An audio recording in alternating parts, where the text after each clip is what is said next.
that all handle pretty similarly, with the main differences only being their damage output and how much durability they have.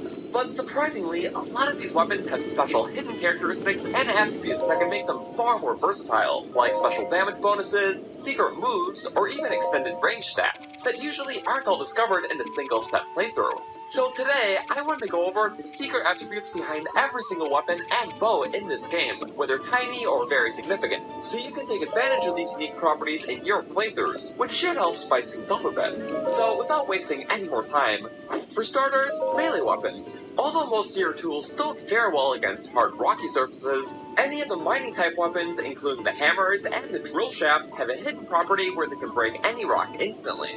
This goes for ore deposits, any type of cracked rock, or even the ability to one-shot stone pebbles, so you don't have to resort to slower methods. These are all great, but what makes hammer-type weapons more effective is that they have a hidden damage multiplier when facing non-special talus enemies, where most hammer weapons will deal double damage against them, while the base iron sledgehammer specifically will deal 4 times damage. But sorry, drill shaft, you're excluded from this bonus. Speaking of damage bonuses though, another weapon class that gets them inherently are the boomerangs, which deal an extra 50% more damage against any target while throwing. This even counts for Lizzo arms, and yes, they can indeed be used as boomerangs too, which is fitting for their Lizzo-like nature. Although this damage I was gonna say, I had a funny idea trying, attack up set bonus on the Radiant or Phantom sets, I guess which is that'll also true for the more have to powerful wait. Dragonbone weapons you can obtain, so maybe these monster clubs aren't as bad as most people think. Alternatively, another 80% damage bonus can I mean, it's definitely too late now. My load isn't gonna fucking... buff of the ancient set is equipped. Why am I an idiot? Against their intended targets, the Guardians, any Guardian-type weapon will deal an additional 30% damage to them, while any ancient weapon will deal an additional 50%, which makes it very, very effective. Back to the subject of throwing things though, as expected, different items will have different throw distance depending on their weight, but the one weapon that has a distinctly different throw distance is the throwing spear, which holds true to its name by allowing the longest throws of all weapons. But if you really want to get crazy with this, having the long throw set bonus on the weapon itself will massively increase the throw distance by this weapon so much that you can get this thing soaring over entire sections of the map, usually disappearing from plain sight very quickly, because the game really can't keep up. However, throwing your weapons doesn't serve for much utility apart from a few situational cases, but many of the weapons that don't have throwing capability actually use the throw button for a secondary feature, such as shooting the 20 damage point beams out of your Master Sword when at full heart. This feature is mainly used for any weapon that shoots some sort of projectiles, such as the Elemental Rods or the Korok Swing Gusts, as throw button can be used to angle your attack in any direction rather than just right in front of you, which as a bonus also prevents your weapon from smacking into a frontal surface or enemy, which tends to decrease a weapon's durability unintentionally a lot. These projectile-based weapons are also really nice when used with the charge maneuver, as charging a Korok Leaf will allow for a more powerful gust, and charging an Elemental Rod will allow for a 360-degree elemental attack, great for punching things out of your hands. Another type of weapon that has a unique charge attack are the shaken Walkblade weapons, like the 8-foot Walkblade. When compared to the Spidulate two-handed counterparts, these weapons are charged to deliver a powerful knockback blow that can send most enemies soaring, and even some of the big ones toppling. This is also true for the unit counterpart, the Wing Cleaver, with the Wind Blast attached to it that can deal between 10 and 40 damage depending on the tier of charge flow. Oddly enough about the Wing Cleaver though, this weapon has an additional minor hidden attribute when it comes to throwing it, as instead of throwing it a standard arc like the other weapons, the wind-like properties of it actually make it soar straight in the air for about a second before abiding by standard gravity and arcing down, which is super subtle, but unique nonetheless. But speaking of physics, why throw your weapon longer when there's an even better way to throw the enemy further instead? As a spring-loaded hammer can send an enemy soaring when struck by the 4th strike in a combo, which is funny, but not very practical considering it's only 1 in 4 swings, which chews up a lot of durability. However, if this weapon is swung in spin attack form via charged or quick spin, you can instantly pull off the launch effect, which makes it quicker and much more durability efficient. But enough of the wacky weapons for now, because the last few melee ones before we move on have to deal with more unique utility purposes. So just like there were mighty-type weapons we discussed earlier that can insta-break rock, there are 2 weapons in the game that are naturally better at chopping wooden trees, which usually take 40 damage to break when using sharp weaponry. The Woodcutter's Axe naturally deals 7 times the amount of damage when attacking one, meaning that it'll usually take 2 swings to chop a tree down. while the double axe, commonly found around stables, can insta-smack one down, which is pretty great for the early to mid-game, until actual 40+ damage weapons start becoming more common. Or, bombs still work too. Breakable crates also have a similar vulnerability, as they can be instantly broken with any of the big two-handed weapons, compared to other weapon types which take 80 damage points to break a wooden one, and the metal ones which are otherwise invulnerable to them. The only exception to all this is, once again, the drill shaft, which really plays by its own rules as the only spear that can insta-shatter them all. See, it's always been pretty OP. But with weapons now out of the way, we can now focus on the bows, which tend to have even more hidden attributes, mostly in the hidden stats department. Although all the bows operate nearly identically when comparing things like draw speed and range, some of them have slightly buff quirks that can make them better. Like, for an example, the Rito bows. All of these bows boast a hidden range stat, which is the distance before major drop-off occurs, of 40, which is double that of most other bows which have a stat of 20.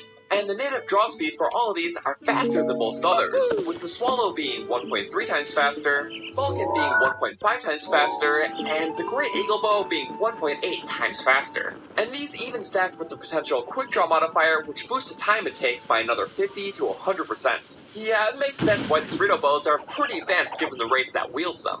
Other bows that also boast an identical range stat to the Rito bows are the two sniper bows, Golden and Fredek, which add a zooming capability along with it, and the duplex bow, which is the most commonly found of the enhanced range bows. However, the king of all the range bows has gotta be the nearly straight-firing Ancient Bow, which also boasts an altered stat range of 40, but contains another type of stat modifier that gives it its unique firing quirk, Altered Arrow Gravity.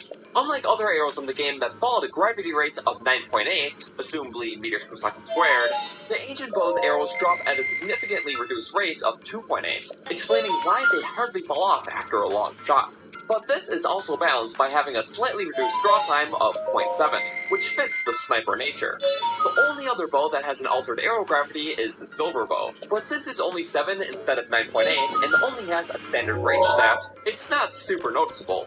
Another bow that also has a hidden quirk that isn't very noticeable is the Forest Dweller Bow, which changes another type of stat, arrow fly speed, from 4.5 to 4, meaning that they are slightly slower than normal, but at least the bow has an enhanced draw speed of 1.3 like the Swallow to make up for it. Okay, I know that was a lot of numbers and unique stats, but there are only 3 more bows in the game that are unique in any of these ways. 2 of these being the light arrow-based bows, full of light and twilight, which fire perfectly straight and long, at a very fast arrow speed rate of 7 instead of 4.5. But in terms of uniqueness, nothing quite compares to the final bow to discuss, the Royal Guards Bow. The range of this bow is an odd 30, which is halfway between the normal bows and the range boosted bows we discussed. The draw speed is 1.5 times quicker, equivalent to the Falcon Bow, but most uniquely, the arrow fire speed is the quickest in the game, which boasts a hidden stat value of 8, which is nearly double of all other bows. With how much varied and secret information was displayed about these bows, I'll provide a link to the spreadsheet that lists all these out along with their stats in the description. But basically, with all that said, that is all for the hidden characteristics, stats, and attributes behind every single weapon in this game, and hopefully you'll now be able to use them more effectively. I didn't cover the shields in this video because, well, I already have 2 whole videos dedicated to just discussing their hidden mechanics that you should totally check out after this. But anyways, I just want to thank you all so much for watching, and also, it's been a long time coming, but at last we are now 100,000 subscribers strong, a milestone that I never thought I would hit coming into this, but all of your incredible support has truly led to the unthinkable, so thank you so much. However, this is only just the beginning of fun and informative Zelda content on this channel, so if you liked the video, then please feel free to hit like and subscribe for more to come.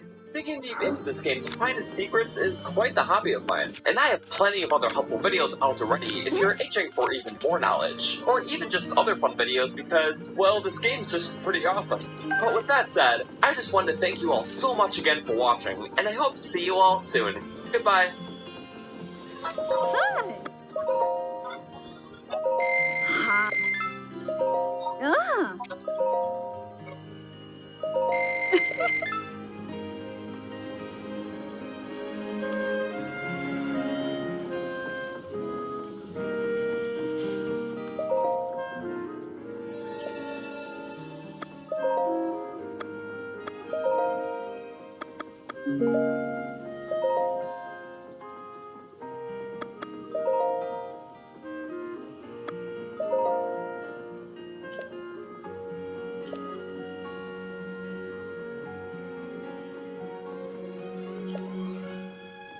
Wow.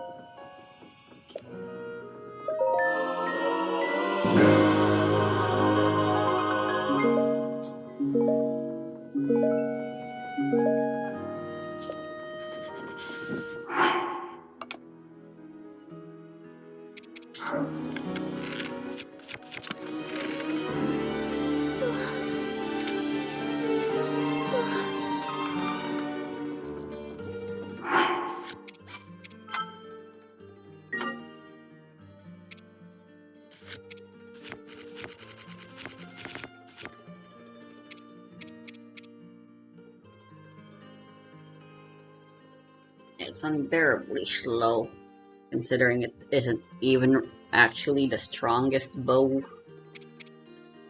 I mean, there's Revali's bow and the Savage Lionel bow. I mean, this is... Okay, wow, it's still faster. What the fuck?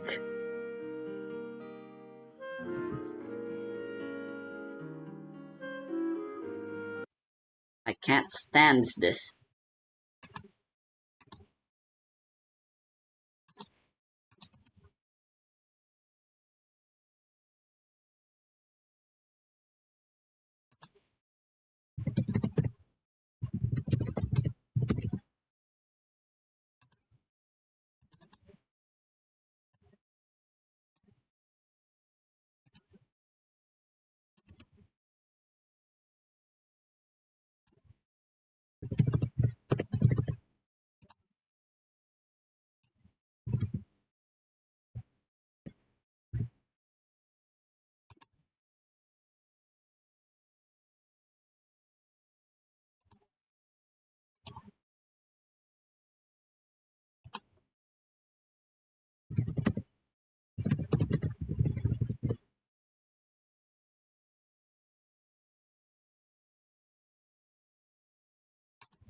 Being out for over 5 years, you can find a lot of information about Breath of the Wild's combat, between how damage is calculated, player health, enemy scaling, and so on.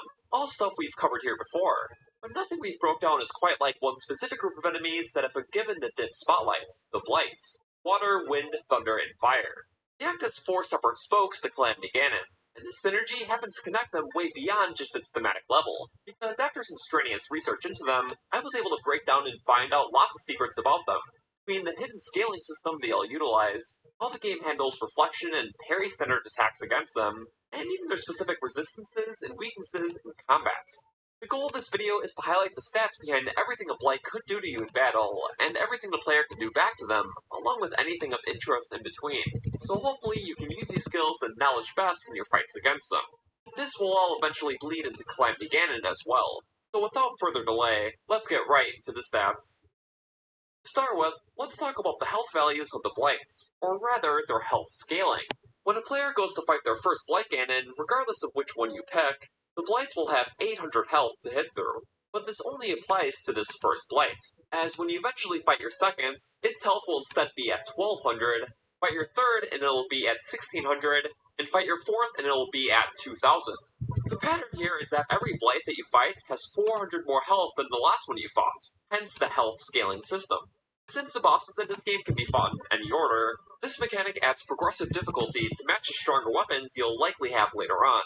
The main exception to this being the Blight spot at the Sanctum before Ganon, as these are all scaled to the final Divine Beast level of 2000 health by default, so it's technically easier to fight them before on the beasts themselves.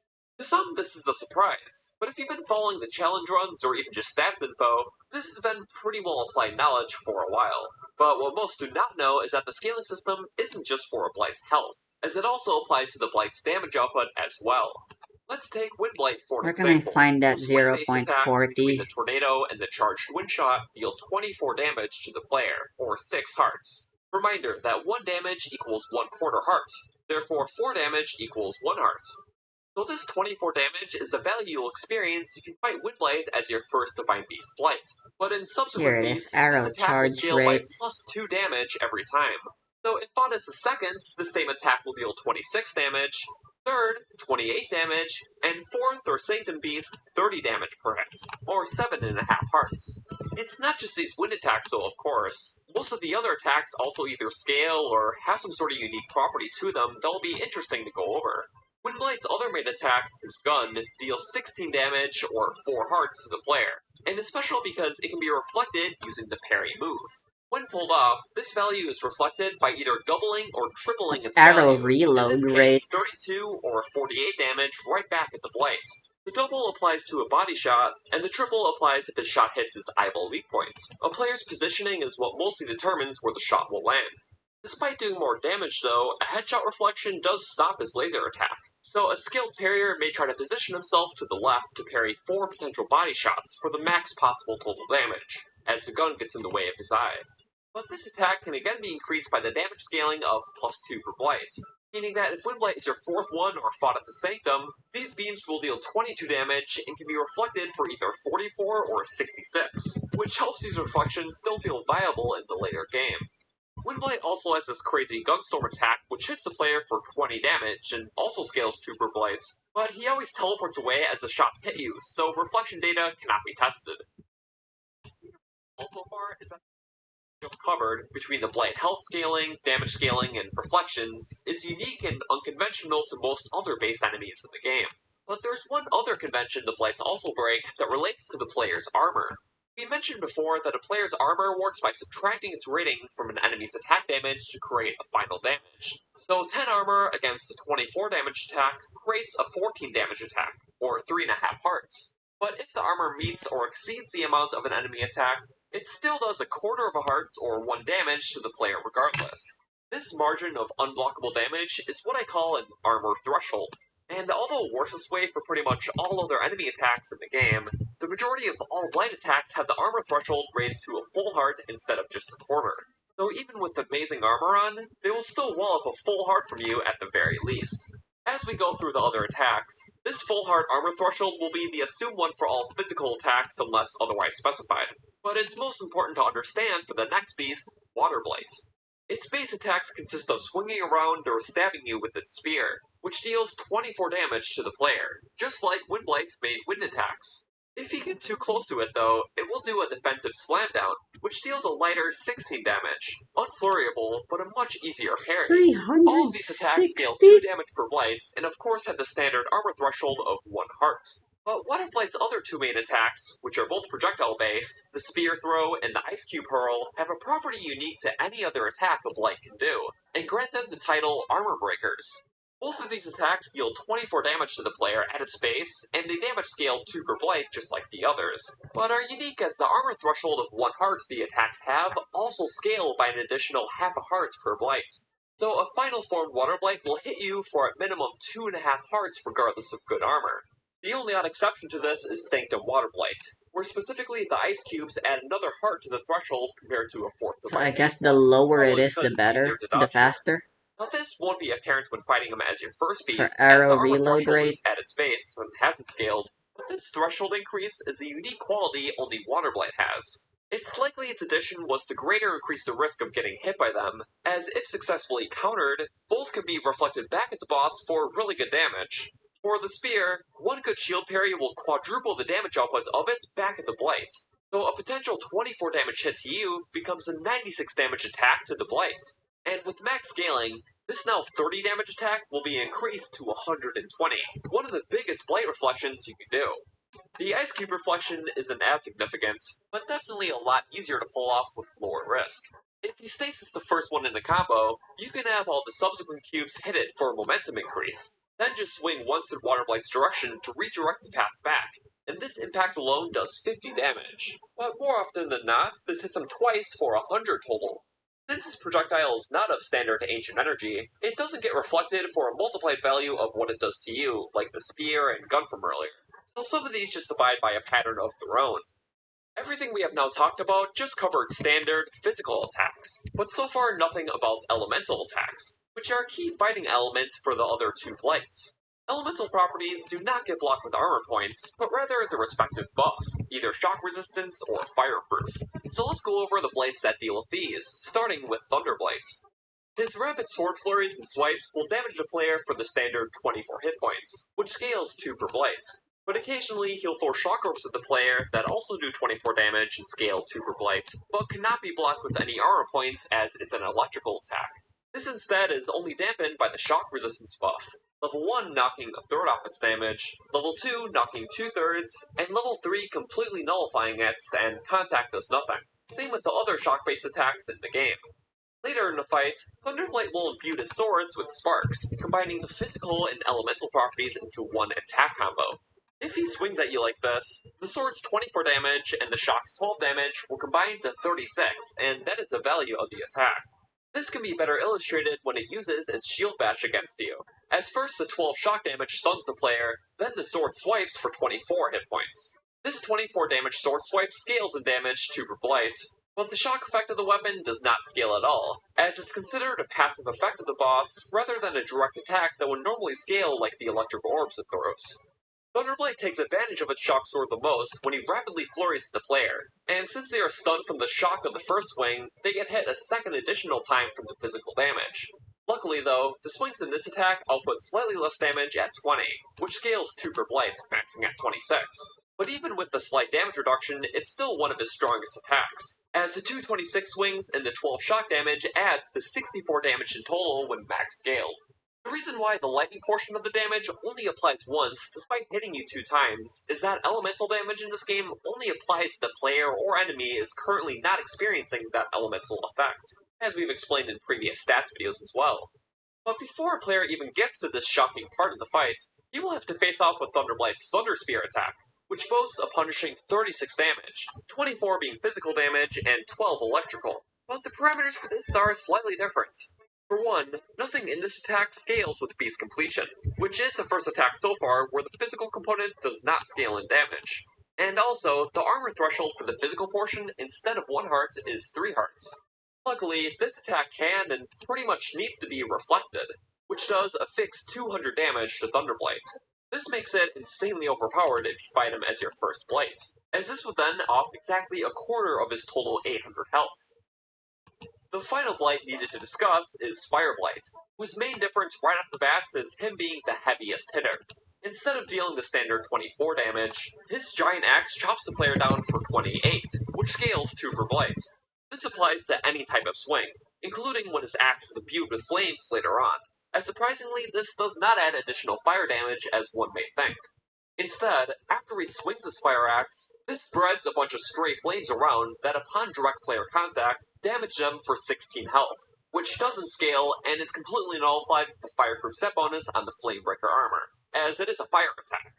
Some of the edges of the fire can be scraped for side bonus damage, usually 4 or 6, which also doesn't scale akin to the other fires in the overworld. The one fire attack that will scale though is the one Fireblight directly throws at you, the Fire Cluster, as similarly to Thunderblight's Shock Orb Cluster, deals 12 fire damage and scales 2 per blight, nullified with the right buff. This all leads us to Fireblight's most defined attack, the Giant Fireball, which is not only his midway special attack, but one he can repeat through later phases in the fight as well, and this one definitely has the most layers out of any blight attack. Its explosion deals a mere 14 damage to the player, 8 being physical and 6 being fire, and this physical damage can be increased 2 per blight. However, this is only referencing to the blast itself, as if you get struck by the impact of the ball, an additional 16 contact damage gets applied, which does not scale in damage and can all be blocked with armor, as it's just added to the existing physical damage. The odds of getting hit by this attack, though, are slim to none, as it can easily be shot down with an arrow or disintegrated with ice, or even parried back at him.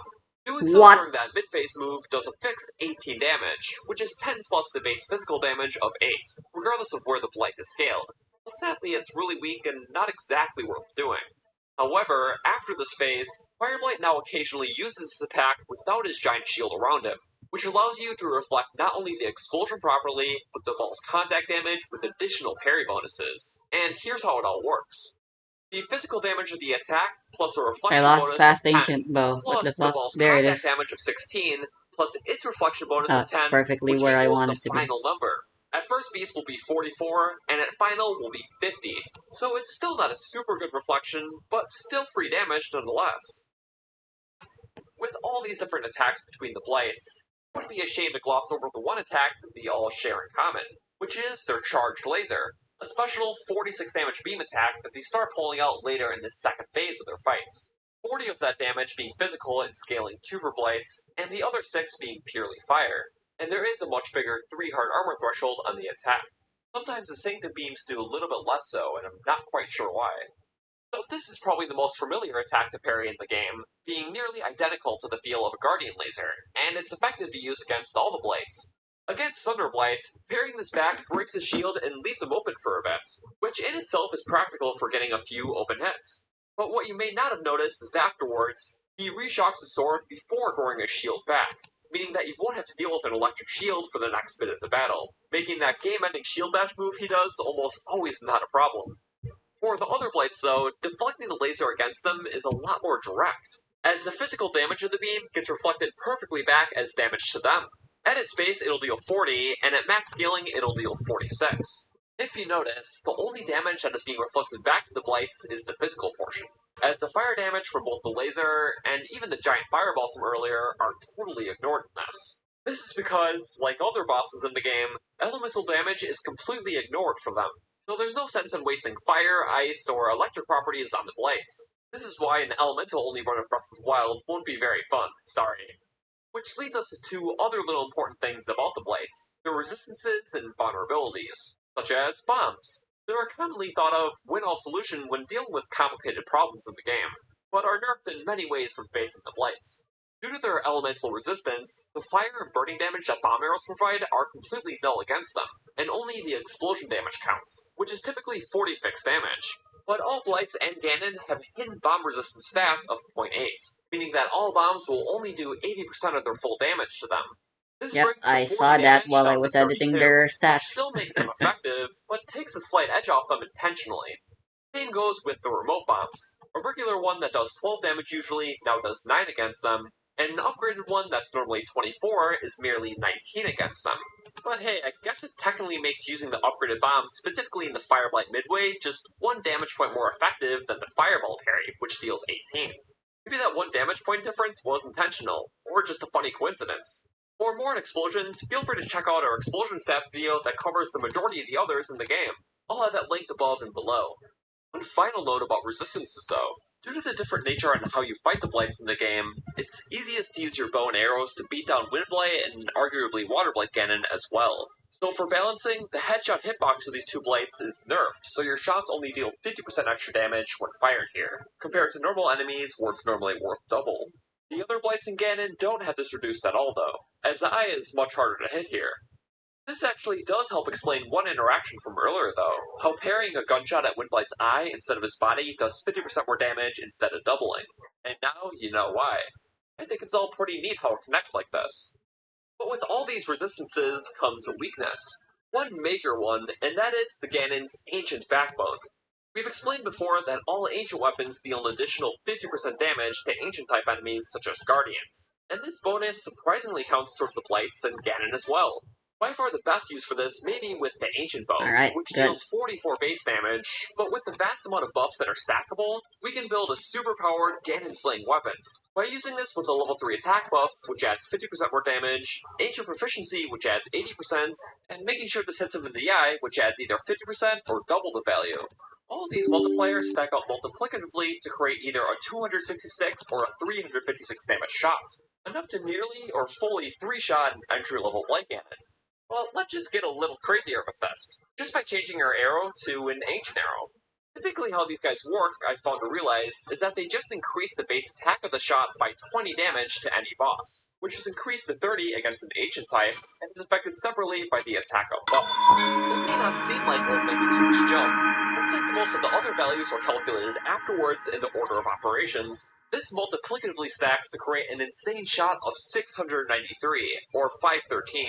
This time enough to either 3 or 4 shot a fully scaled Blight, or even 12 shot a No Divine Beast Drain Calamity Ganon. Which, yeah, right, this leaves us with one of the two final things left to discuss. The Big Pig himself. 8,000 HP at base, Yeah, 4,000 it's a at little the more clear, 4 reasonable in divine my opinion. beams. He definitely has the most moves out of any of them, which loosely follow the attacks the Blades use. The main difference being that they each deal much bigger 40 damage to It's the still player. not as This fast as includes this, any of but his melee weapons, whether big or small, his wind blasts, ice cubes, slam down. If it's I don't about as mention it, fast as the assume it does Phoenix 40 bow. damage.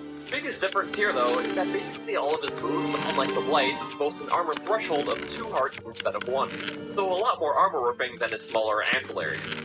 The Which I giant think is fireball more attack than enough deals to make it 46 usable. damage, 32 of that being just the contact, and those thunder pillars do 40 base damage and 12 shock on top of it.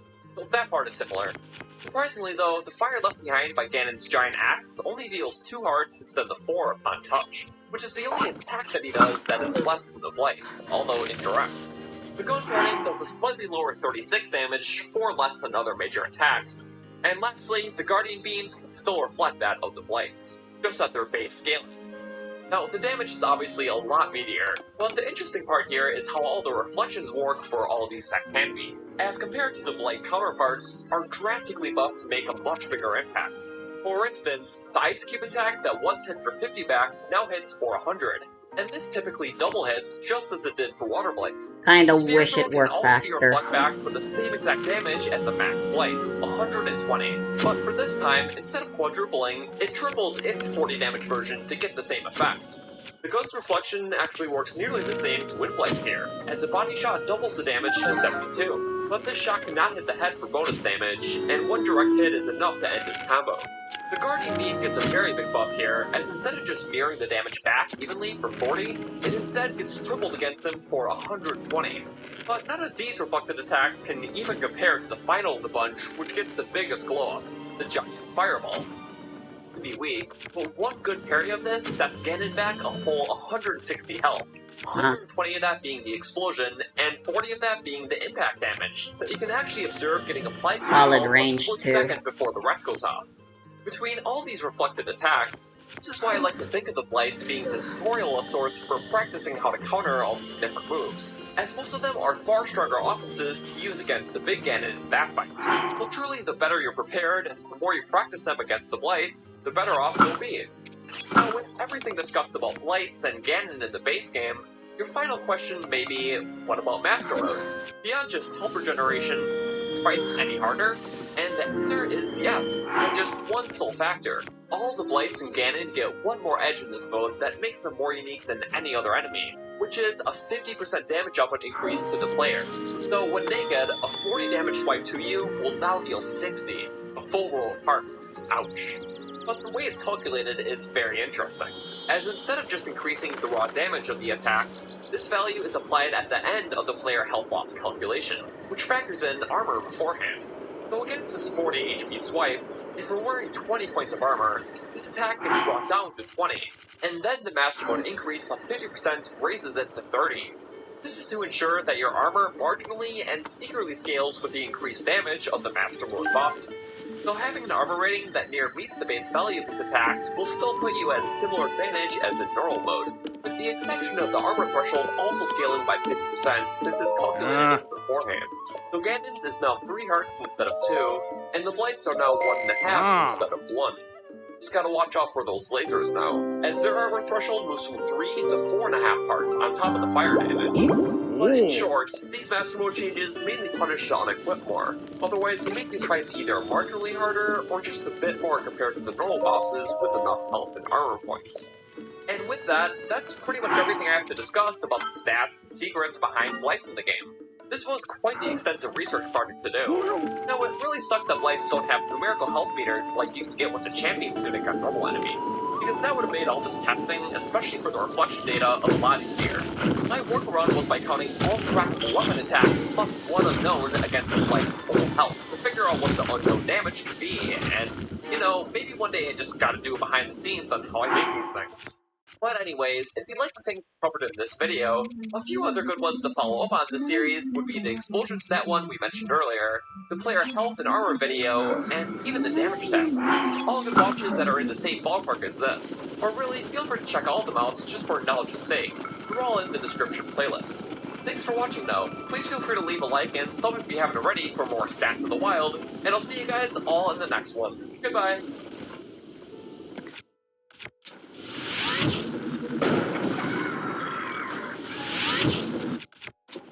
Damn it, the explosion only hit.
It's so much more usable this way.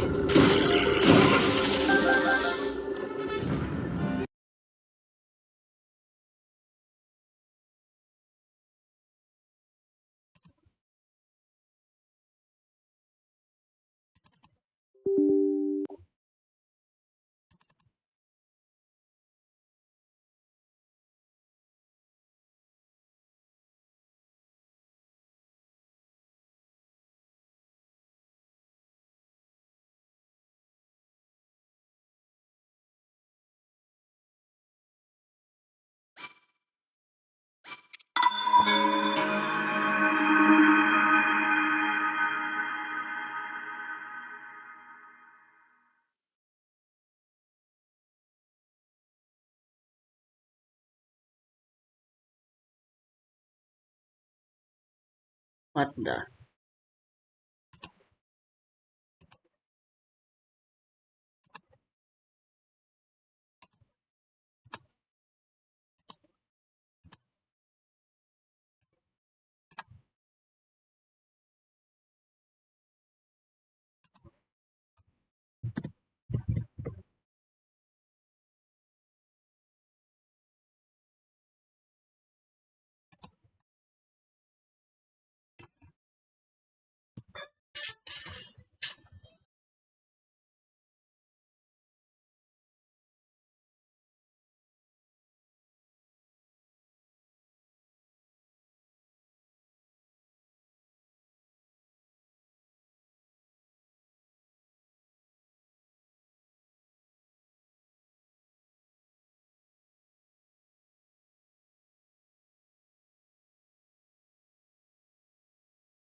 Congrats in practice section, and even understanding the stealth buffs themselves to explain to you all how the system works, using detailed stats and data when I can. So hopefully by the end, you'll become the fiercest shadow in Hyrule. So without further delay, let's get right into it.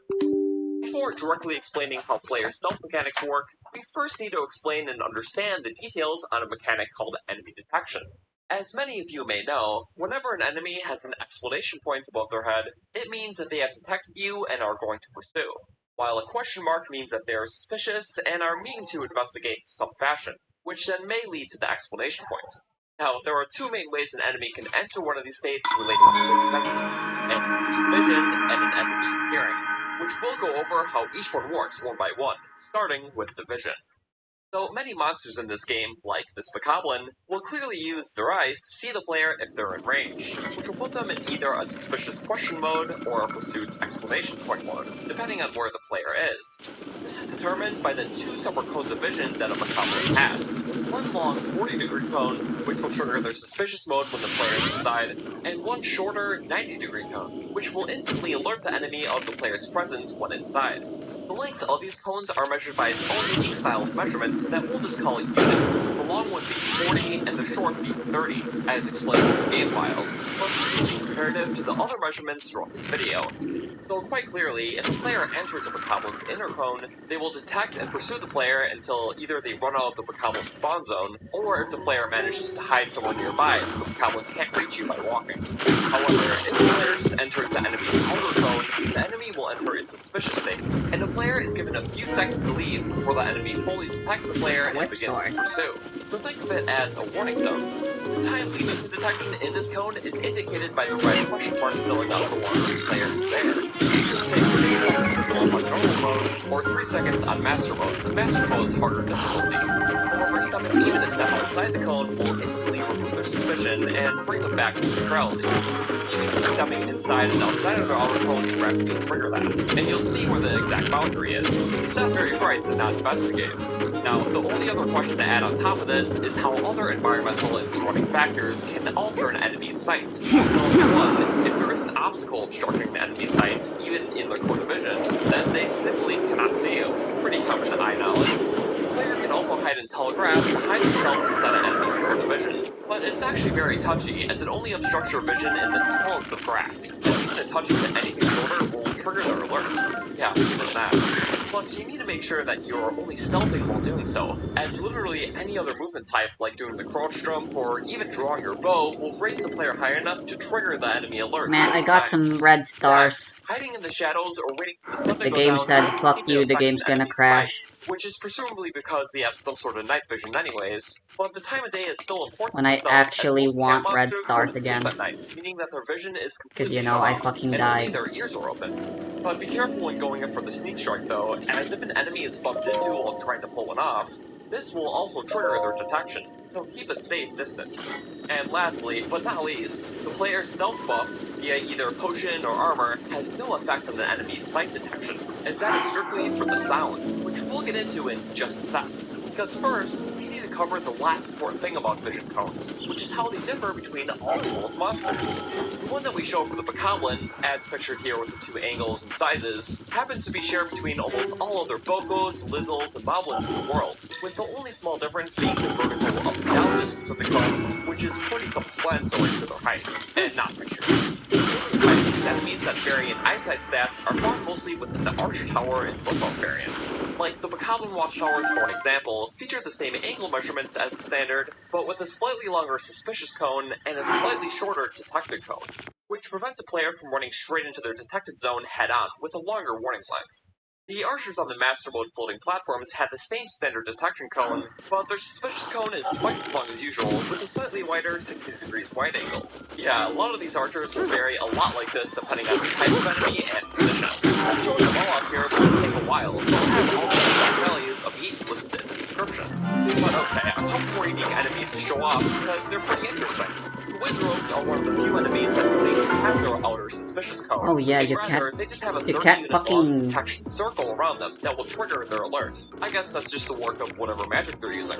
Other enemies also use a similar system of only having a detection cone and not a suspicious one, such as the Guardians, which can see out to 100 units and up to 60 degrees, which makes for a pretty long-range scout. And even the Archelizzle, specifically in the Goron Mines area, have an 80 unit long, 90 degree angle alert cone, so a lot of these are really meant to be specifically adjusted to their environments.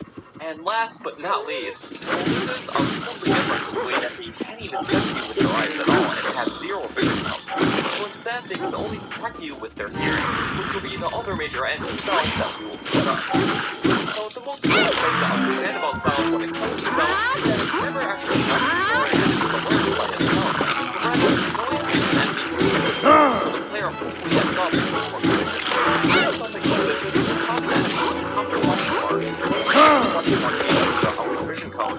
One cause from hearing will cause an enemy to actually walk towards where that sound came from, to hopefully see the source sound a player makes in the game is, I guess, technically indicated by this purple sound meter found on the base HUD, but I honestly never found it helpful in the slightest, as it wouldn't tell you anything that you don't know or you can't hear already. And these wavy lines are just so vague, too. So let's ignore it. Obviously, very minor sounds won't be enough to trigger an enemy's suspicion, as there is a hearing threshold that determines this, both dependent on the loudness of the action and the distance away from it. But what sounds are actually safe enough to still be able to get close to a monster without alerting them?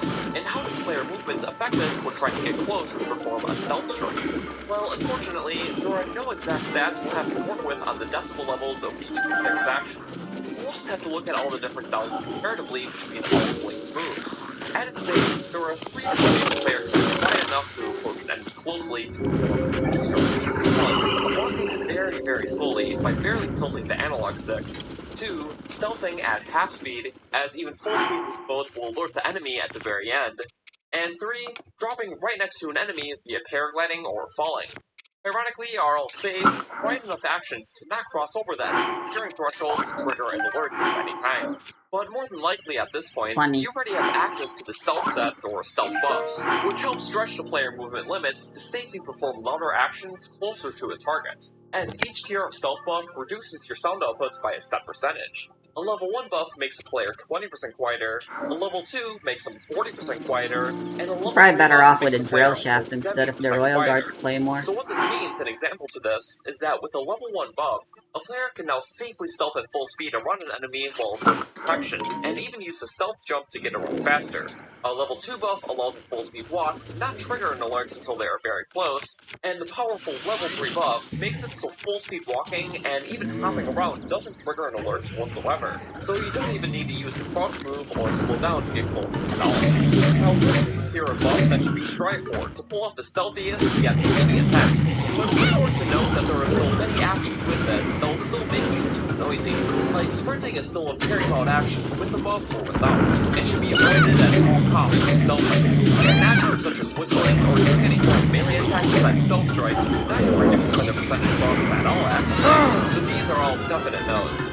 On another note, there is one big misconception when it comes to a player's noise output on the subject of equipped armor and weapons, as since they make a clinking sound when you're walking around, most players think that taking them off and stealthing will make them quieter, which I don't blame them one bit, but this actually doesn't have any effect at all on the player's actual noise output from a mechanical standpoint, so there is no need. But it is a cool detail to point out that having a stealth buff makes this clinking way quieter anyways, so be in touch. The only actual exterior factor that I found that reduces the player noise outside the stealth buff is the rain, which actually grants something equivalent to a stackable level 1 stealth buff while downpouring, making stealth easier at a point where you don't always have access to the full set or buffs. With all this info on the stealth mechanics in mind, how can the knowledge we discussed today be used to sneakily chug your way through this game as efficiently as possible? Well, for one, it's important to note that when an enemy is stealth-stricken, a player can chain this into another powerful stealth strike by doing a complete 180 around the enemy before they get up, which is possible because the enemy always gets up to face the way they are hit from, so you're effectively staying within their blind spot. Doing this over and over is called stealth strike chaining, an insanely overpowered move that is fantastic and efficient for taking down single enemies. However, if you need help with getting through many enemies at once in camps, make sure to distract them first by using the sound to your advantage. You can shoot an arrow or throw a bomb with them all facing the same way and out of your line of sight, as they will be able to hear these things from about 20-ish units away. Some lower tier enemies can also be baited using types of advantage, which is a prominent or relaxing distraction, as enemies are far less perceptible for swarming as well they shoot. It can also allow for some easy free hits, as long as you have the materials to get for any reason, it's best to run up onto a platform where an enemy can't reach you, as you'll usually soon just give up and run back. Perfect for resetting any situation back to its base after some successful or even unsuccessful stealth strikes. Just make sure to try not to escape pursuing enemies by climbing on a wall or tree and waiting for them to leave, because more than likely they'll just keep throwing those rocks at you for all eternity, until you're standing on some actual solid ground or really high up from them. All of these tips are very helpful for making the best out of the stealth in this game, and we have used quite a few of these when we played a very stealth-focused run of Breath of the Wild, beating the game using only Sheikah gear. A very fun challenge run that I recommend checking out when possible. But with this said, I want to thank you all so much for watching this episode of Stats of the Wild. It's been a while since we made the last one, Alright, time to and do a that's test. basically because we've already covered mostly everything I've wanted to over the total 16 episodes in this series. From here, it's possible we'll cover some minor stuff here and there, but I'm mostly going to be saving my energy and dedication to the sequel of Breath of the Wild when that comes out, which will be a whole new series in itself. It's going to be super interesting to see how Nope, that it all wasn't. goes. But thanks again so much for watching the video, though. If this was helpful in any way, please feel free to leave a like and sub if you haven't already for more Breath of the Wild on the channel, and I'll see you guys all in the next one. Goodbye!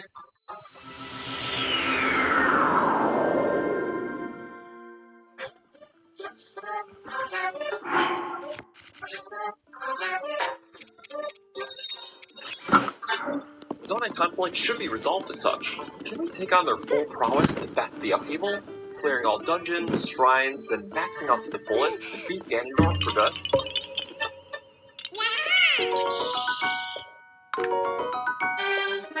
The rules for the run are simple. Nice. Only Zonai weapons, armors, and devices can be used. Mineru is the only allowed sage, outside mandatory use.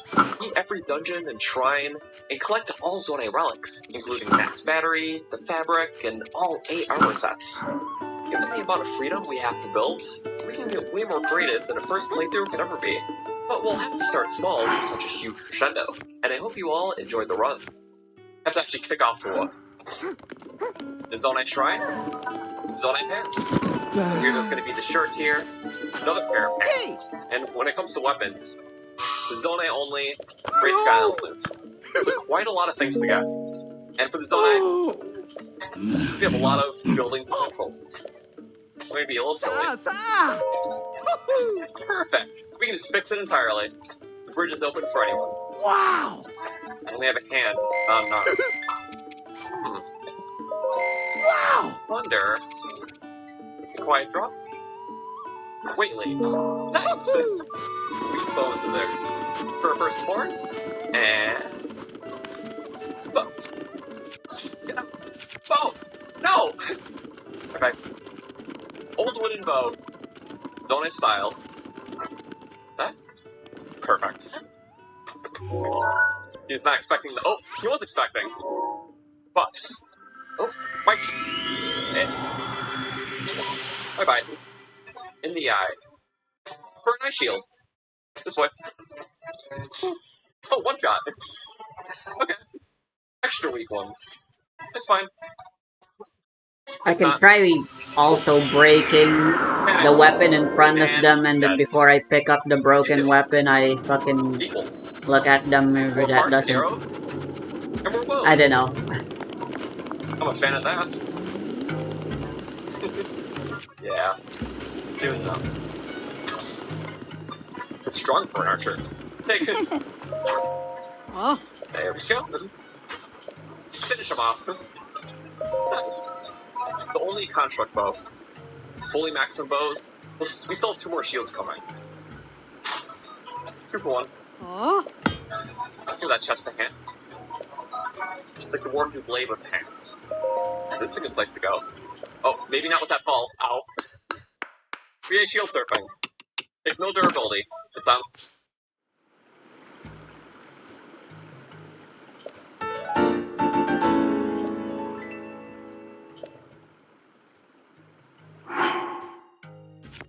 As long as you continue cosplaying as a woman. Oh my god. An oversight. Daruk's protection is now ready to...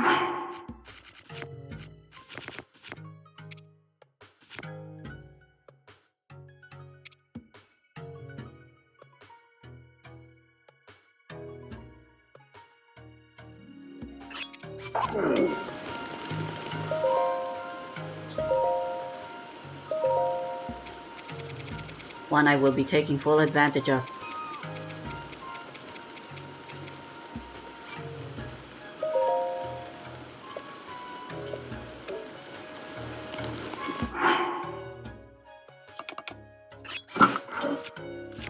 Oh yeah, 2 scimitars of the 7s. It'll be hard, it's very hard to get 3 copies. It'll be very hard to get 3 copies, but yeah.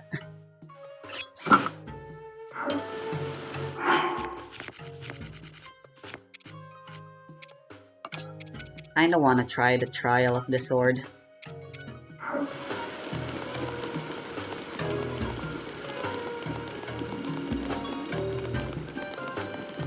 Hi. I'll save that for What's after up? I've beaten Ganon.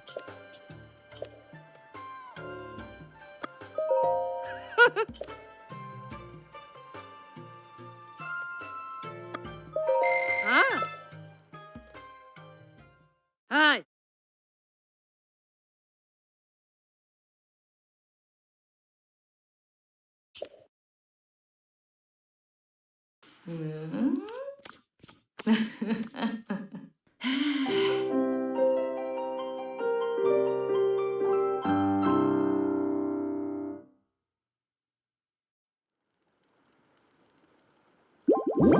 The buck.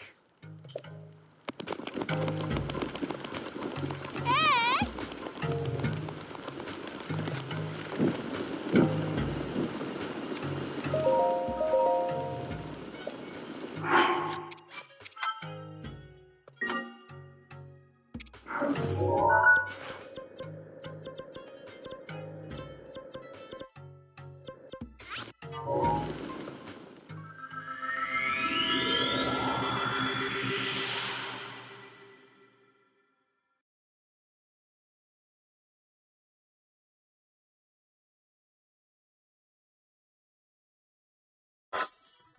It's the most diverse capsule dispenser project.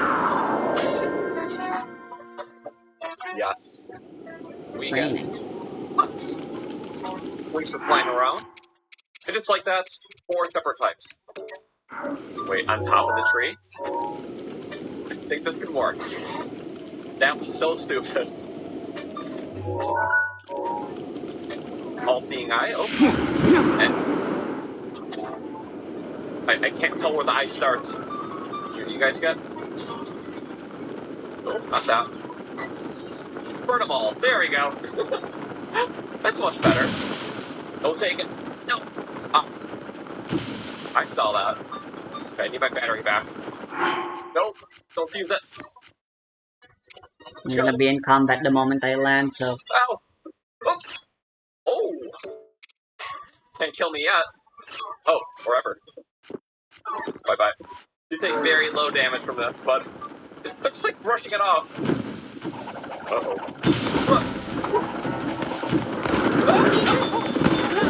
Nice. Oh. And then just one jump rope, and my shield's on fire, and I'm on fire, Ow. and we're just buddying up here. I don't like that. Nope. And nope. Oh, and nope. Staying on. Aha! Top of the cave. With the second shield. Oh. He wants to burn. You take constant tick damage? He does, okay. It sure up the shield a lot, though. It's a shame, but... let's hope it's worth it. You guys really are the shield leaders. Yep, that's what lights are. There's 7 shields anyways. Leak, I still don't know. Okay, these are gonna be great for our Flux Construct friend.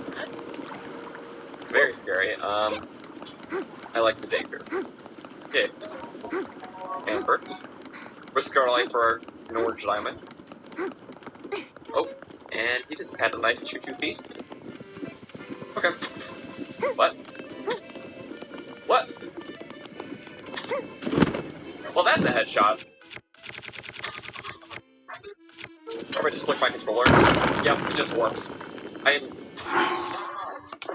That's an icicle, right? You stab yourself with it, it'll be fine. Ow. That part. He was watching me that entire time.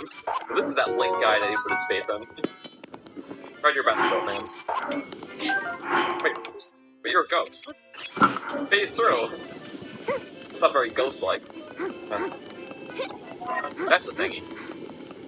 Rock. It's like, I can take it, but I don't have views right now. Oh. We're deposit we can't break. It's gonna give me 1 ruby. Maybe some flint and amber. I'm calling it, so it becomes true.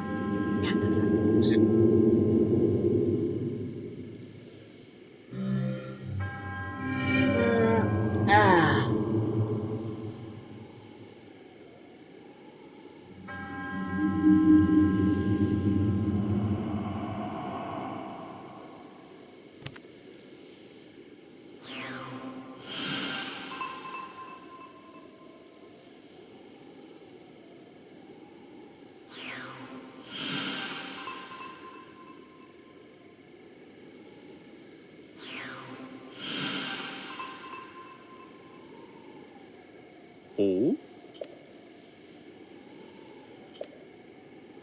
Hmm? You know, why didn't he ever ask for our name? I mean, it's implied that he probably knows who we are. And why does he have to dance around it?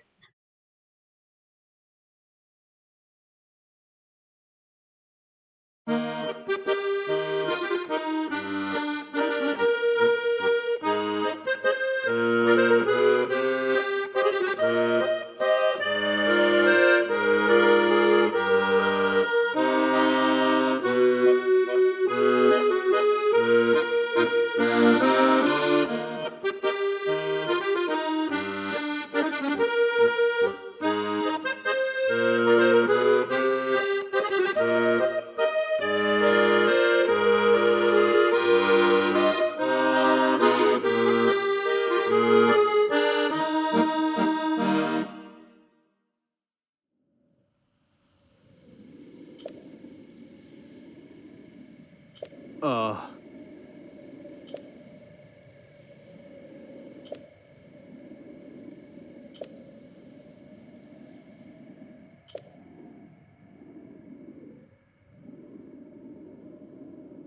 Oh.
And I think I thought I would be needing to use your services a lot,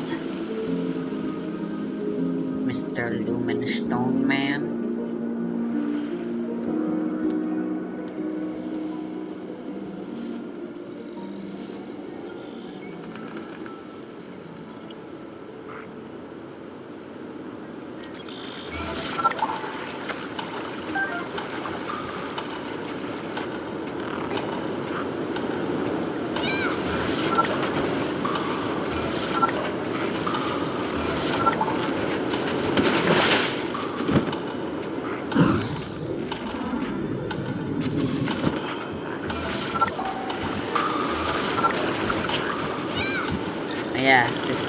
Kingdom.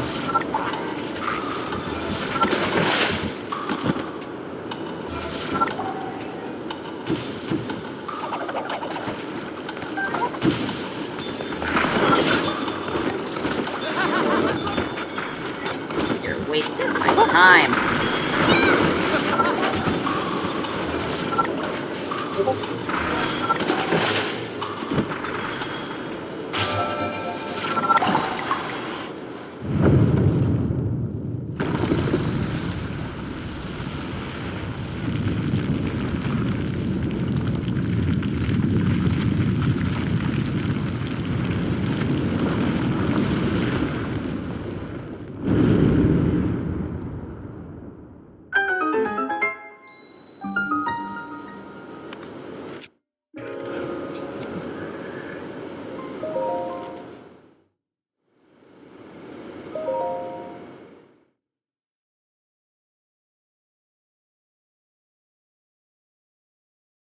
My favorite shrines are from this section of the DLC. They were the hardest for me.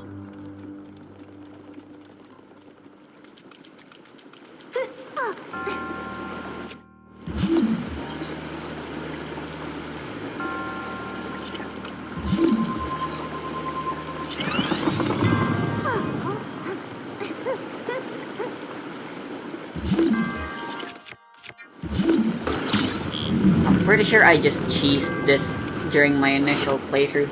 I do believe... Well, actually, no, I don't remember the quote-unquote correct solution.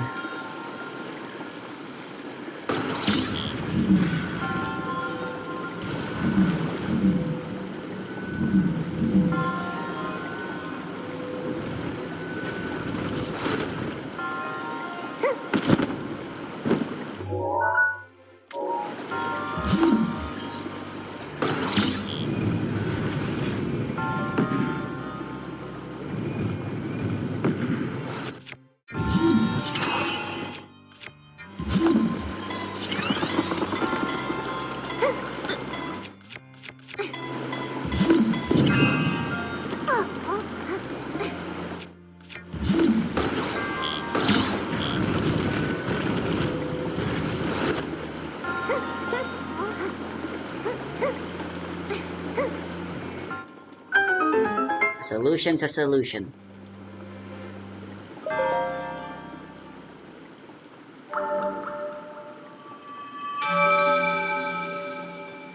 But I believe it's possible to do that using only Magnesis and Cryonis.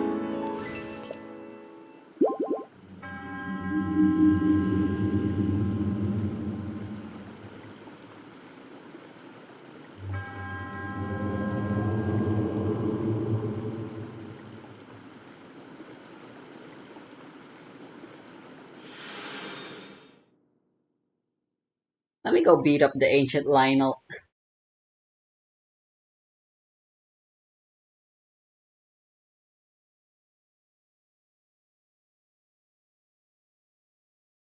God, I love the idea of an ancient Lionel so much. I wish it were canon.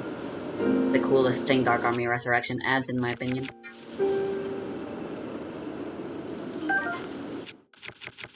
Yeah, I'm about to beat its ass.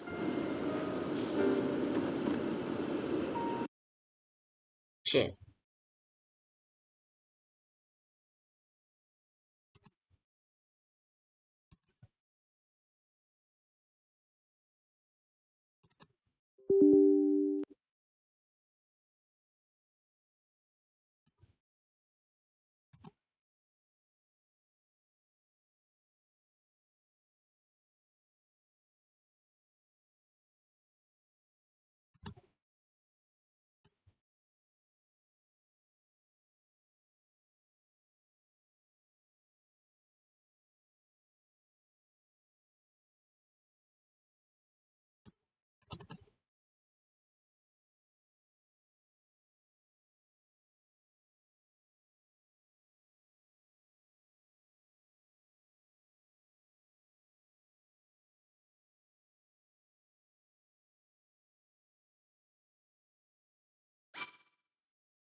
Oh, you're a spear guy.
Damn, what the fuck?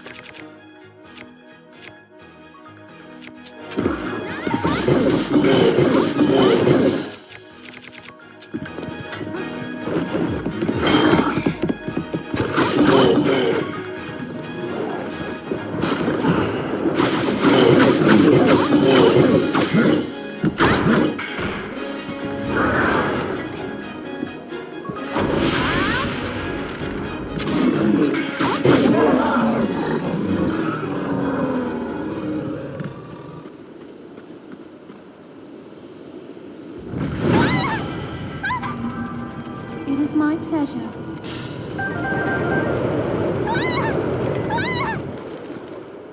And why do you have to explode and burn everything you drop?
It is a sword guy.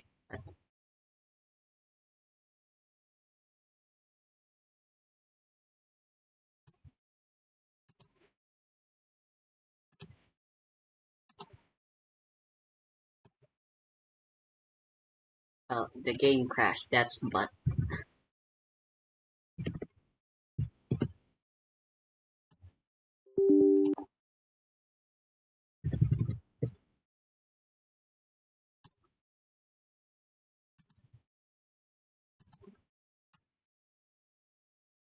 Keep things into existence. They come true. Ruby, I'm telepathic. I speak to the rocks. We've done the Goron run. Yeah. More stuff. Some more odds to get things that aren't wings. Loaf and arrows.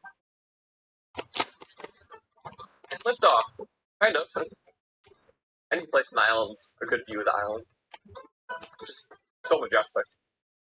Go back here, don't worry. This is gonna. In the pond? The pond? Okay. Guess we're starting here. Wait, but we need to make it. I'm doing it. I don't care. It's gonna work. Yes! It worked! We actually got it! Okay. Pro skating. Was he a fan of those moves? Oh, on the ore deposit. We're breaking that one last. Uh-oh. Don't take whatever that is. I'll take that, though. Box store. Kind of silly. Okay. Bye-bye. Yes, and step phase. Welcome. That's in his mechanical nature. I believe it's actually right in there. Give a little bit of a running start. It's gonna work, and it's totally not gonna be too heavy.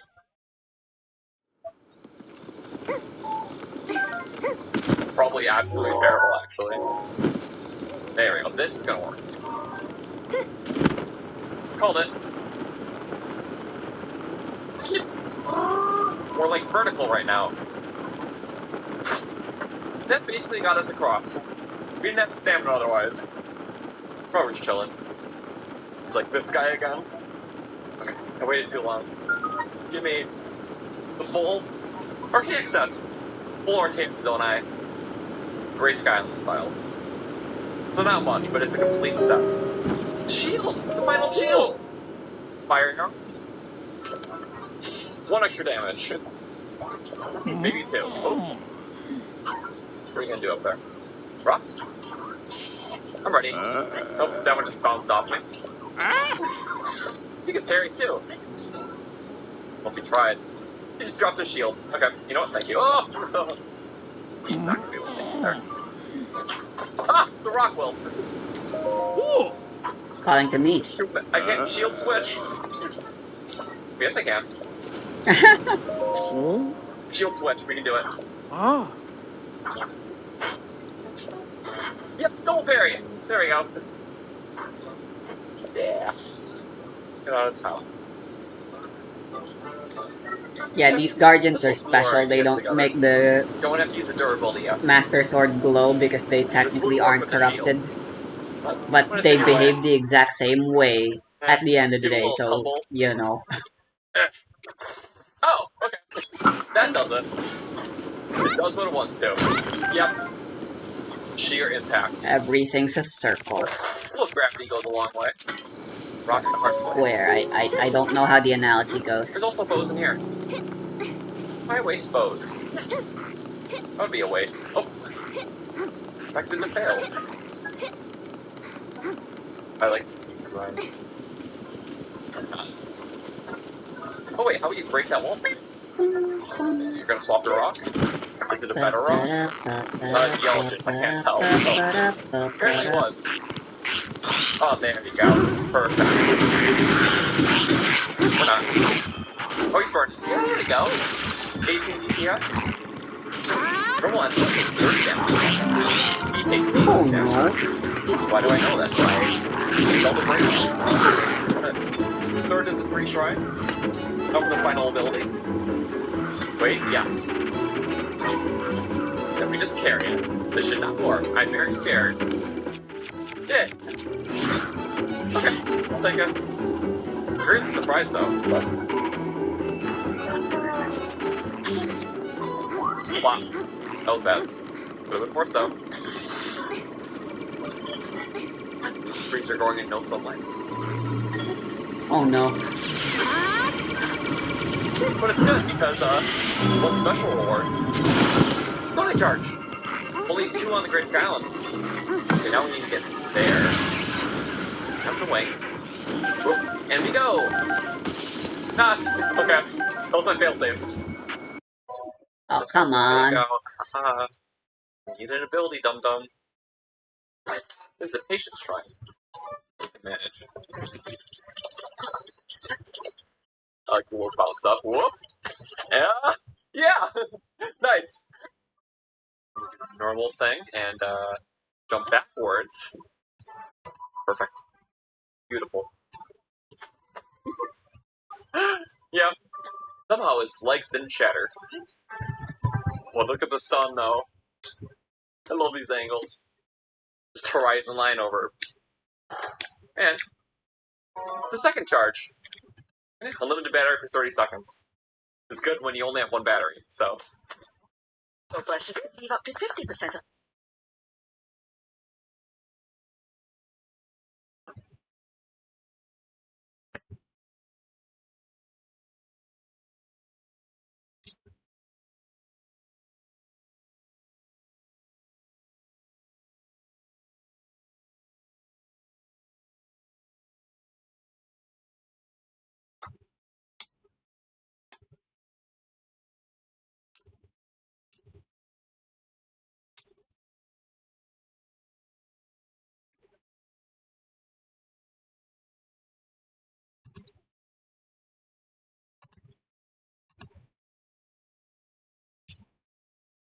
More than a mere hub world, Castletown's Grand Fountain is one of Deltarune's greatest mysteries. While we seal fountain after fountain, causing them to disappear, this geyser of pure darkness remains and evolves with us, transforming with every new recruit. But why? This kingdom can be a vibrant environment filled with life and NPCs, or an almost empty place with only the most essential darkners inhabiting its darkness. And we can't forget the peculiar Rudin, who calls Castletown by the player's name, a name no one else ever uses, known only by the entity that welcomes the player. Furthermore, the area known as Unknown is riddled with holes oozing a dark substance very similar to that of the Titans, featuring a puzzle dedicated to the characteristic eyes that appear on the Titans' bodies. What if the answer is that Castletown's fountain isn't the beginning of our adventure, but the result of a previous cycle? What if this kingdom wasn't created by us, but inherited? The truth is, many clues suggest this fountain hides the scars of a prophecy already fulfilled, a roaring that has already devastated the world, and the sacrifice that was made to stop it. Castletown is more like a monument, the key to understanding a sacrifice that has already happened, and that, thanks to the Roaring Night, is about to happen again. So to unravel this mystery, we first need to understand the rules that govern it, and those rules are given to us by the Prince of Darkness himself. Chapter 1, The Dark World's Rules. To begin to understand the anomaly of the Grand Fountain, we must first break down the rules that govern these worlds. Our main source of information is Rousey, the supposed Prince of Darkness. He is our guide, our informant, and almost everything we know about the prophecy, we know from him. From Rousey, we learn the foundational legend. For millennia, light and darkness have lived in perfect balance, bringing peace to the world. It is a delicate equilibrium that, according to him, is now threatened by the appearance of a new fountain, shattering the harmony and giving rise to a terrible calamity. He then details the Fountain of Darkness, a geyser that gives his kingdom its form. Here, Rousey's narrative clashes head-on with reality, a balance of millennia maintained by a simple supply closet in a school that is barely a few decades old. Something doesn't happen. The school doesn't seem to be thousands of years old. And I mean, Rousey's it's own kingdom possible is that the suspiciously closet empty, used to be although it's something the else first place during we those meet Lancer. millennia. Only Rousey inhabited. Where are the subjects of this ancient kingdom? Or is it that Rousey's legend isn't a Like, history our house lesson, used to but a just be a convenient forest. narrative? Just before we leave, Rousey gives Chris a Before crucial clue, one that defines our relationship with buildings this world. sometimes They tell change Chris that they reasons, believe they their get voices are important demolished and and suggest they rebuilt. avoid fighting. This is a Not flagrant entirely contradiction to the unreasonable that philosophy the game itself imposes on us. Your choices don't matter. Rossey's warning seems to go beyond simple friendly advice. It's the first sign that he know something else is guiding Chris. The importance of this choice materializes in Chapter 2. If we follow the pacifist path and recruit darkness instead of fighting them, Castletown transforms. Ralsei's warning wasn't just moral, it was functional. In his own words,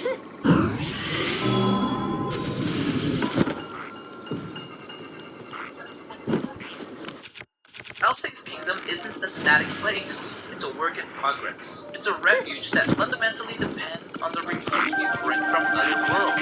The need for this refuge becomes neutral. clear when a deadly rule is revealed. With the exception of Ralsei, darkness from other dark worlds grow weak and eventually turn to stone. In essence, one very convenient exception, Ralsei holds the ace up his sleeve that makes his full plan work.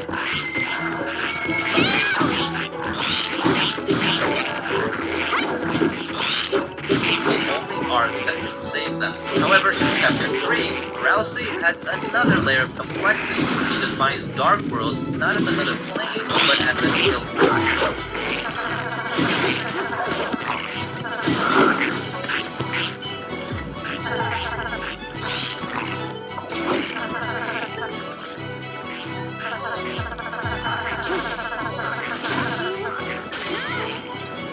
It's a place where fantasy creates some doubt, but in the end, he insists it's not real. This is the truth Susie flatly rejects. Her friends are real, her experiences are real, and that's the only truth that matters. This tension between Ralsei's fantasy and Susie's felt reality is the key to everything. However, the one that defines the true nature of creation is revealed later, almost by accident. After Susie's failed attempt to create a fountain to revive Gerson, Ralsei reveals a fundamental truth.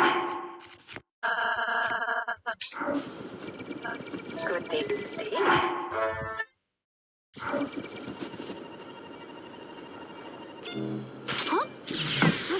Fuck. Or, I'm safe. Oh yeah.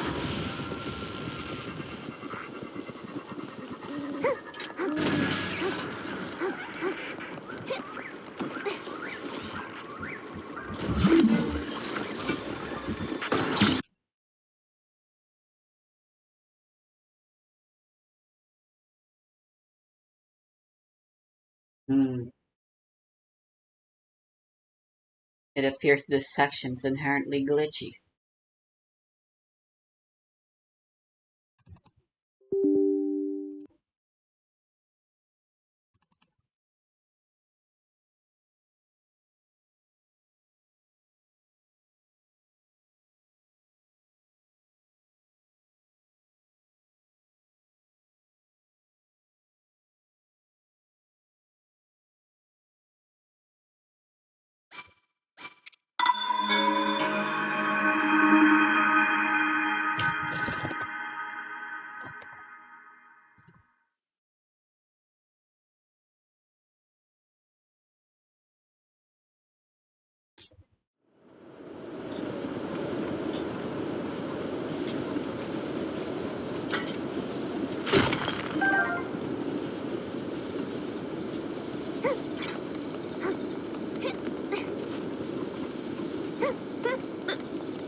Nice, that worked.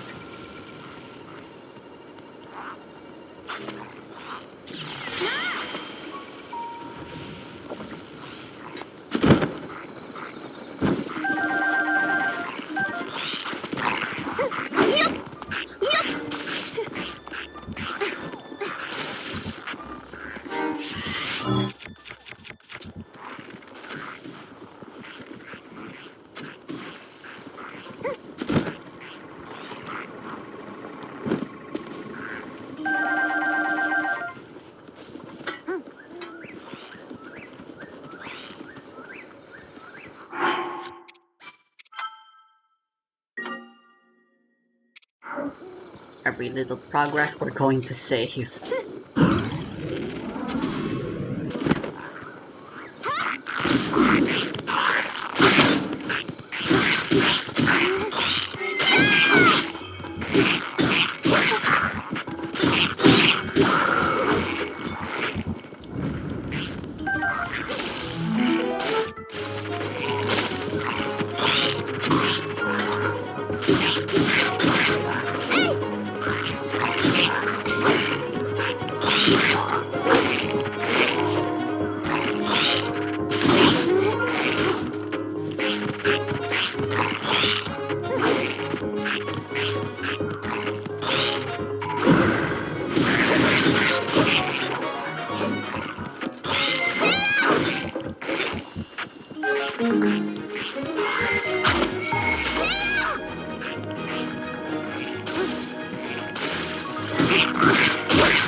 They're not worth killing considering all they drop are arrows.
Fly.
Damn. That's supposed to be a reward for completing all the shrines.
You'd think her diary would straight up just mention, "Oh, I solved it.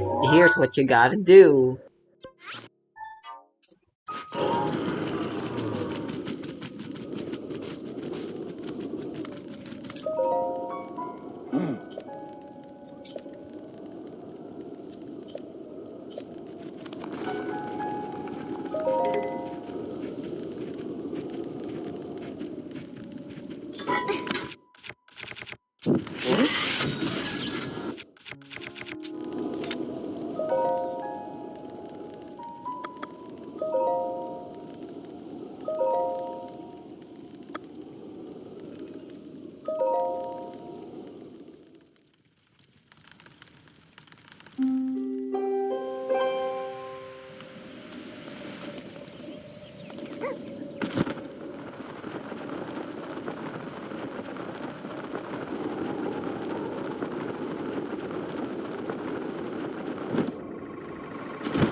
Mifa's grace is ready.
Here's the last one.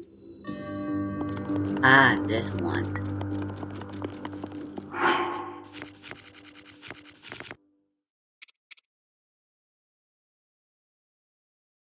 This one's plenty fun.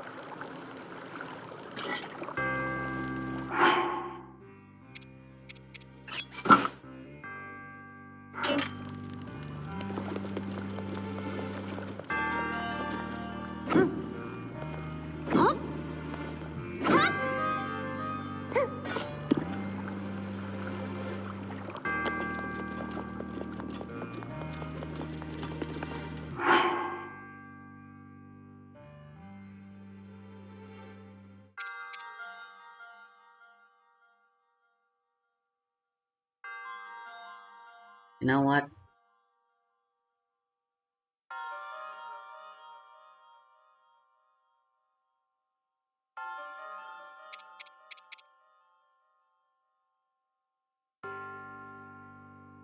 We're past the point of I'm past the point of caring about a 120 durability Royal Guard Claymore.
might be able to get my claymore back though.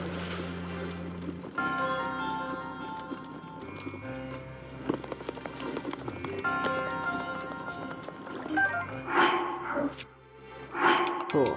It's 160 durability.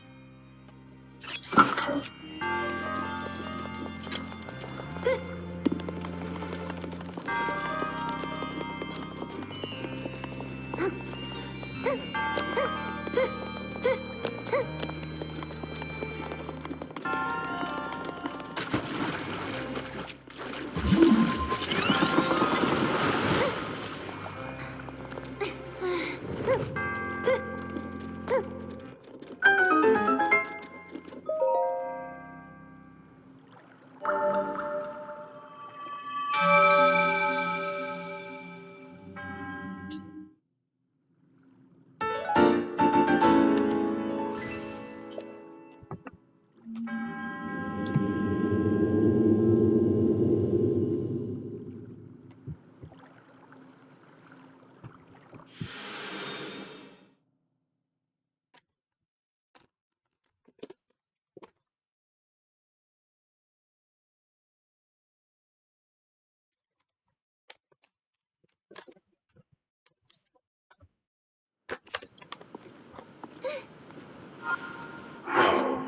Why is it hot?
Hi!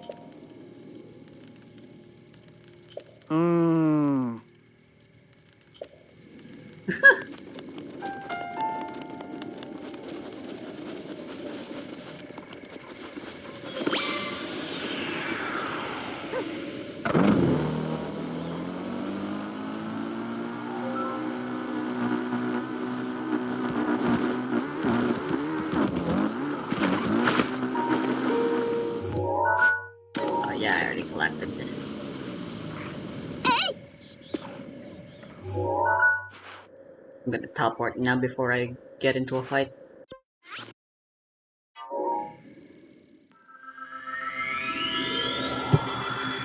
Okay, I'm actually dreading this one.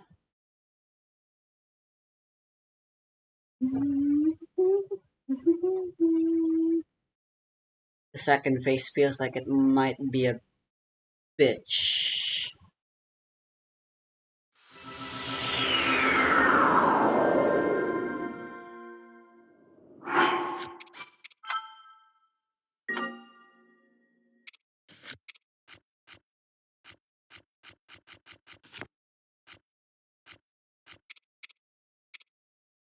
I don't remember if you're allowed to carry over buffs.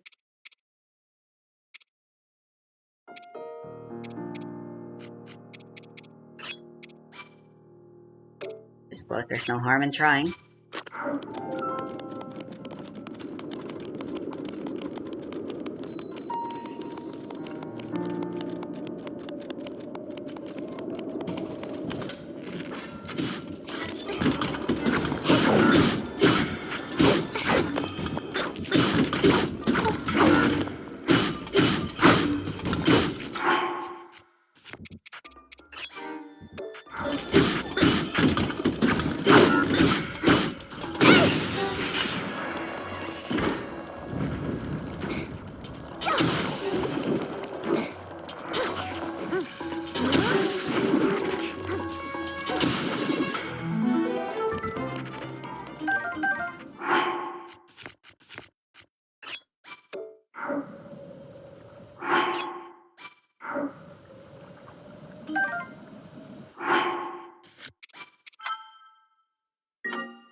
Oh, well, what do you know? It does have a hitbox. Why can I not interact with it though?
There you go.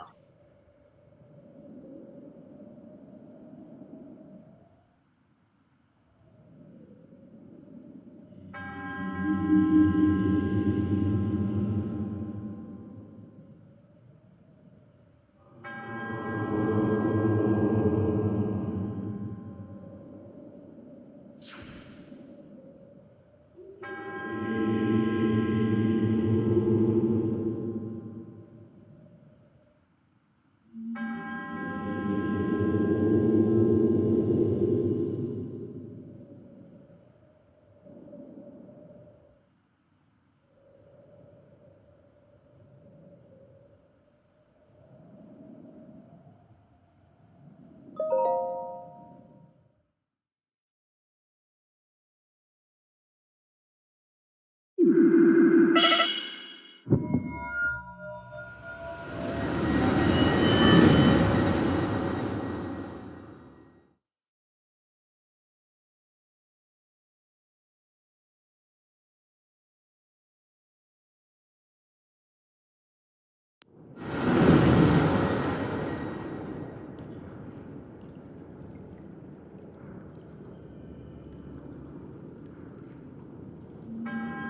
hey, I'm actually in the proper spirit form. What the fuck?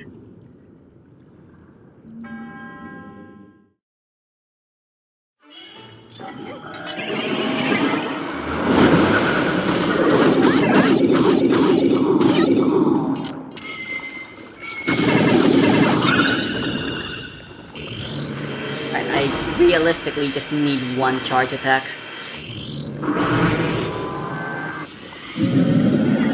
As long as I can do that, I should be able to win.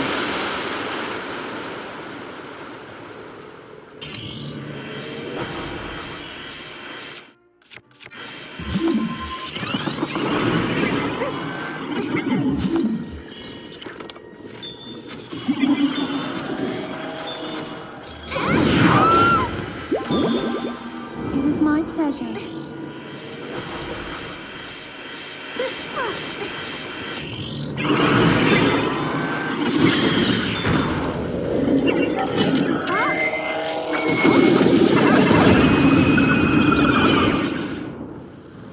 Can't believe I got hit.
Before she walked her chosen path, because kindness was known to all, which is why the princess came to call. That is way too many words.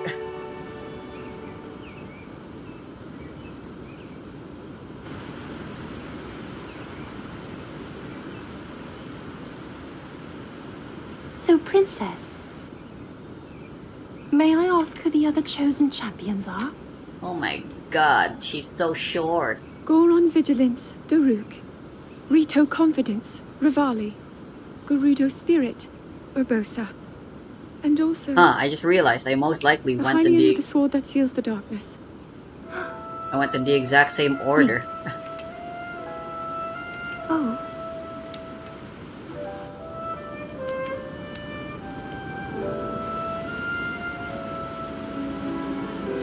Oh, look at little Sidon.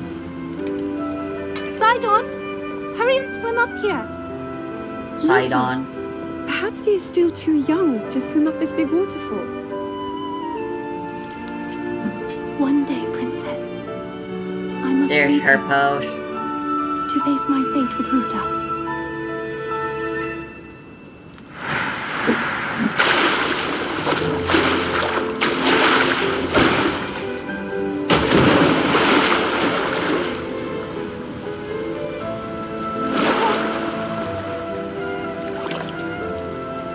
Join me.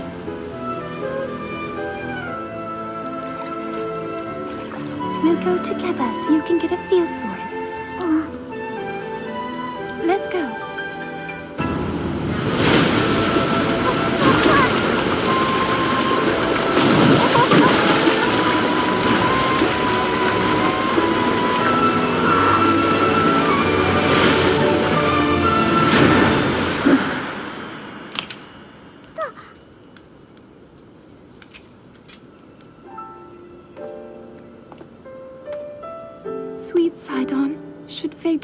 taught us.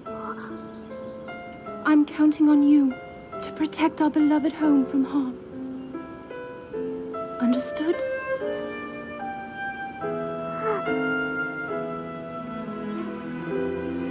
I believe in you. Now, shall we try one more time?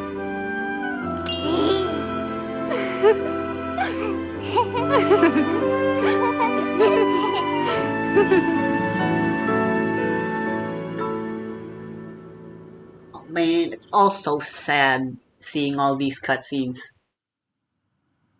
They're all fucking dead now. That cutscene doesn't actually show us. I mean, climbing up the waterfall is a thing we do with the armor, but there wasn't enough action there. Oh. Would have been nice to see her use her healing You're or so something. strong.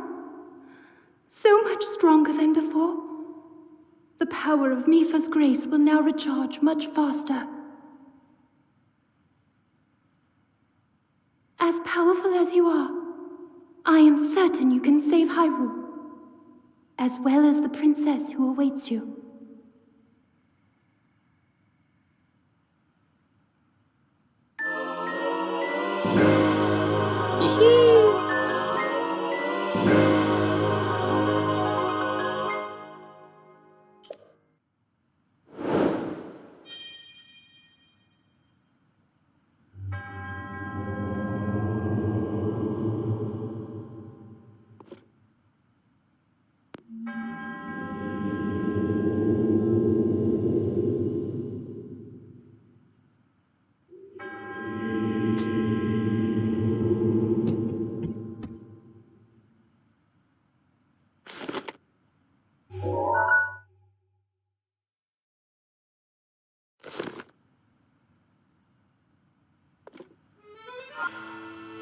It's time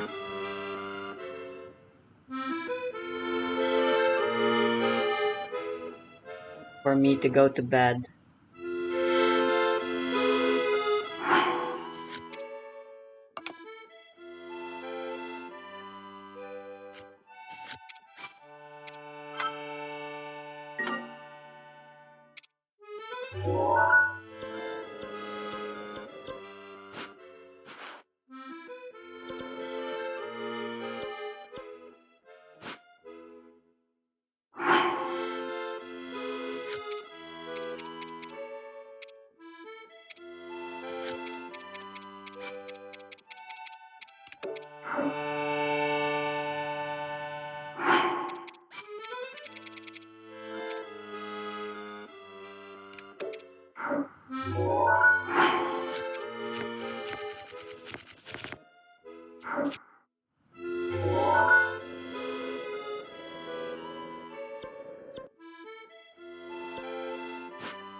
I want to set a proper checkpoint.